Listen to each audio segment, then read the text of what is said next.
We are going to be talking about Usher's brand new album, Coming Home. So, Coming Home is the ninth studio album by American singer songwriter Usher.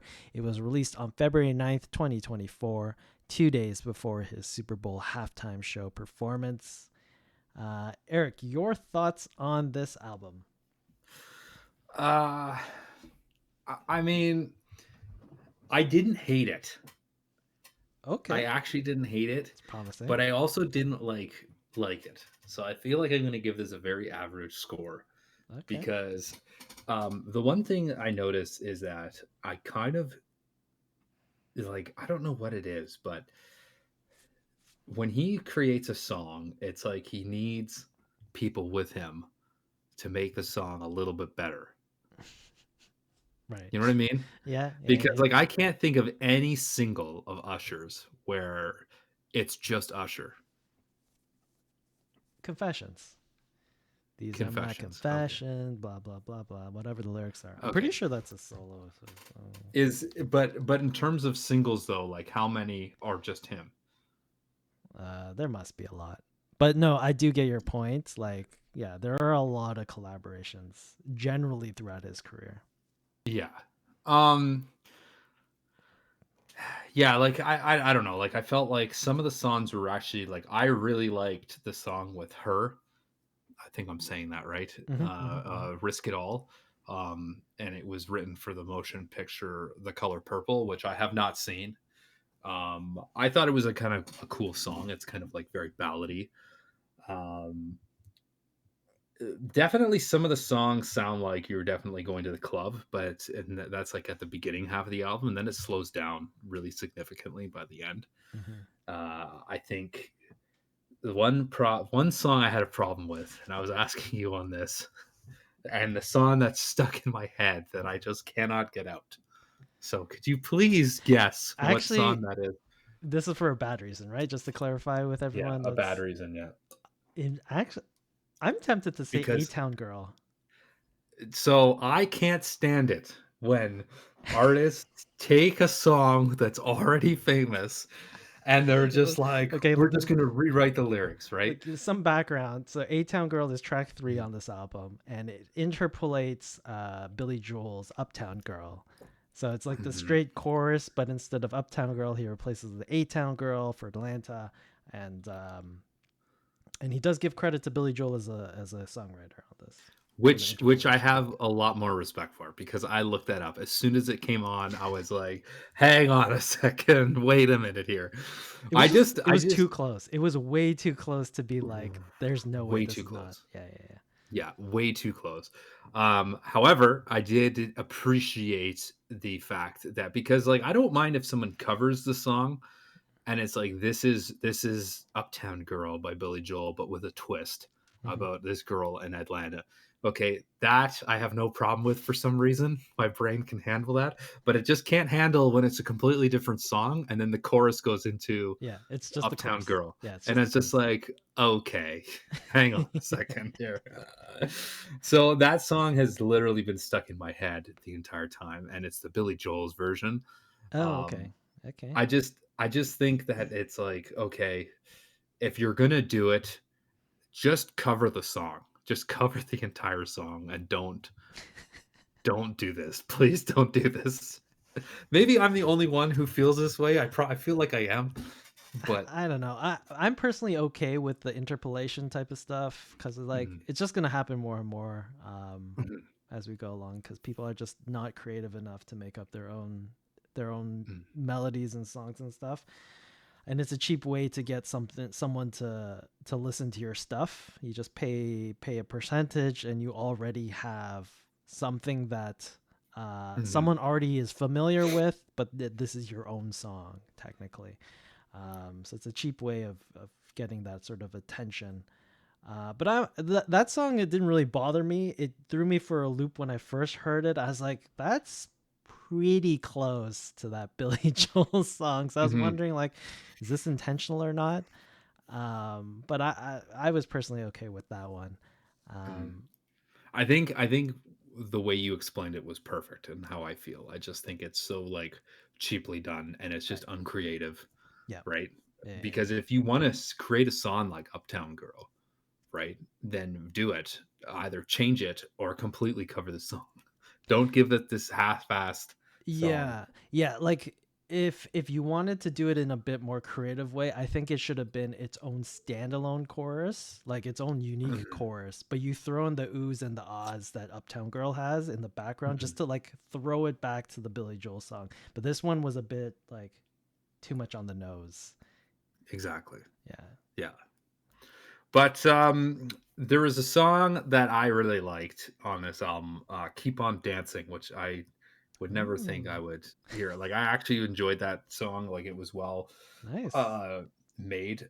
I tended to actually like the songs that Usher did more on his own rather than Hmm. having a collaboration. Right. But I can see why people like the hits.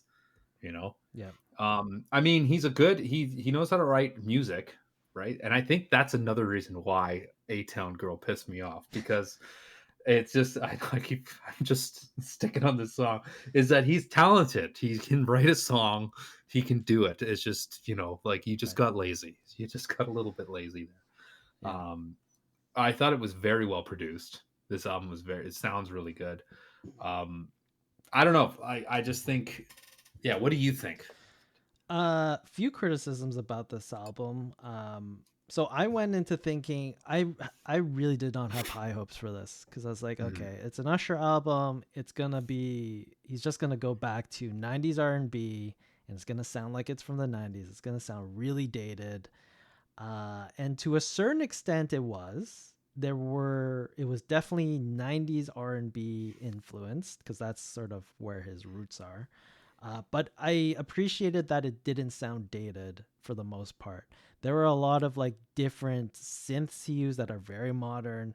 There without it being like flavor of the day. Like he didn't try to like capture a trend that is popular today. Um, just to become popular. He definitely Mhm. kept to his like R&B roots, '90s R&B roots, but he did make it sound a bit more modern. So I did appreciate that. I just feel like it was a bit it was a bit boring overall. I Mhm. wasn't like crazy about it, but it was okay. The second criticism I have of this album is that there is way too many vocal ad libs. There are just segments of ton of these songs where he is just ad libbing vocal lines. Now I don't know if the lyrics are just like ad libbed also, but he just goes off at certain points where it's not in rhythm with the song. And he's just doing vocal runs and just like making up words, and it's just like this is too much. This is okay if you're doing a live performance, but on a record, Mhm. it's like it's crazy. Mhm. Um, so those are my main criticisms of this album. Otherwise, I think it's an okay album. If you're into like the '90s R&B stuff and you're a fan of Usher, I feel like you'll be pretty happy with this because it sort of Mhm. stays in that lane of mid tempo to slow tempo, soul pop R&B type music that you sort of expect Usher to be, without it being like, oh, he's already done this before. So Mhm. the songwriting's like pretty good. The songs sound incredible. Like it's well recorded, well produced, everything like that. Um, but at the end of the day, I don't think any of these songs are particularly memorable. Mhm. There really isn't that like really big chorus that you sort of associate Usher with, because he has like some really memorable Hits. songs, yeah, hits, Absolutely. yeah. But this Absolutely. album, I don't know if there is one. Yeah, I don't know if he has it anymore Yeah, to make that hook yeah. There isn't that anymore. big chorus on this one, which I don't know. Like So, I definitely went in listening to this thinking it was I'm gonna hate this. This is gonna be awful. This is mhm, gonna be another week of just a terrible album. But I actually didn't hate it. I actually nice. like it was enjoyable. It was listenable, Hmm. right? Yeah, So yeah. I just don't think he has the touch anymore. yeah. The songs are like good. They're good enough. It's just like there isn't. There isn't really a Now, hook. do you think it's because he had this residency in Vegas that he's stuck there writing this album? Just like, I don't know. Like the do you residency? think that his next album, if he does come out with one, it will be better than this? No, I think it'll be the same. If he Yeah. comes out with another album, I think it's going to be the same as this. Okay. Yeah. I just don't think there isn't really a push in his life to really make an emotional song, because so much of R&B slash 90s R&B is about like it's like there's a real emotional pull on those songs that you have to be in to really be singing and Mhm. writing about it. Being in love or breaking up with someone, like those are the like core staples of that genre, which right now he does not have. He is Mhm. in, I think he just got married after the Super Bowl. He doesn't have any like heartbreak or anything like that, or longing for someone that he can't Yeah. get. Like there isn't that element in his life. So the songs itself aren't believable in that respect. Yeah. Right. Mm. So if he comes out with another album, I'm pretty sure it's not going to, unless he like switches up genres completely. But if he sticks within this genre, there just isn't that emotional connection that I feel Mhm. like will be there. Watch him go like folk music. Right, Beyonce. Usher Usher. sounds like Bob Dylan. That'd be hilarious. That'd actually be really funny. Mhm.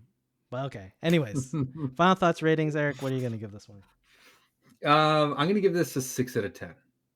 Ooh, I didn't nice. actually hate this album. There was a couple songs on here that I actually really liked.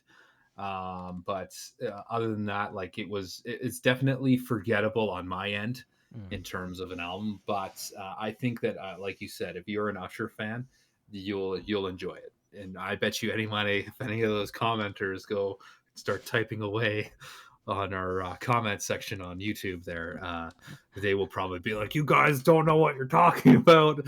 But I think that you guys would like this album as an Usher fan for sure. Which reminds me, we did have some fan mail from the Green Oh, Day. We'll close on that one. Just remind me to pull oh up the no. Green Day one again. But I am gonna give this album a 5 out of 10 because I feel like it is very average. It's just a very Mm, average album.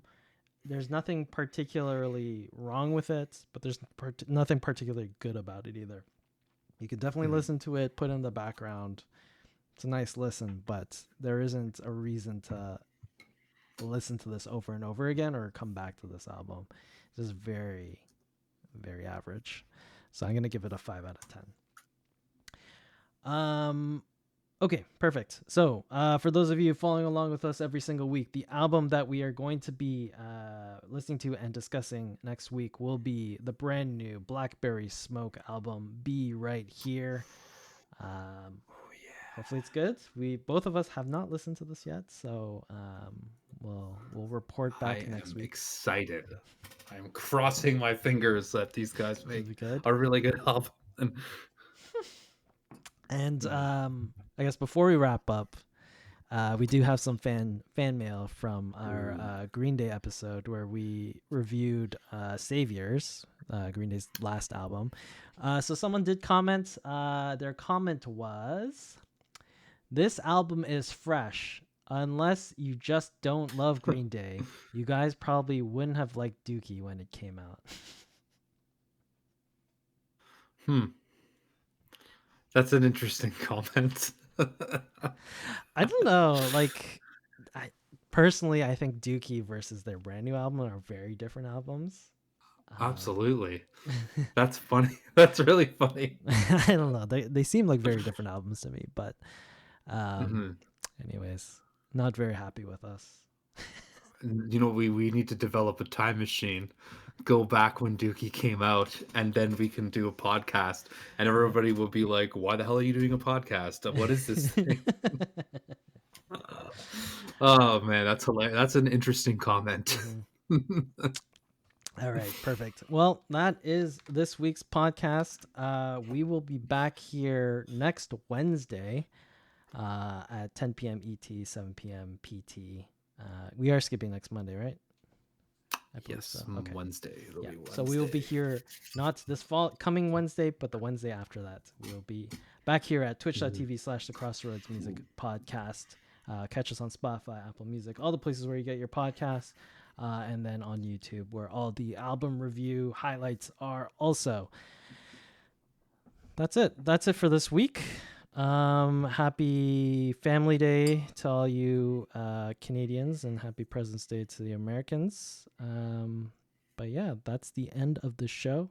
Eric, any closing thoughts to wrap everything up before we leave? Cheers.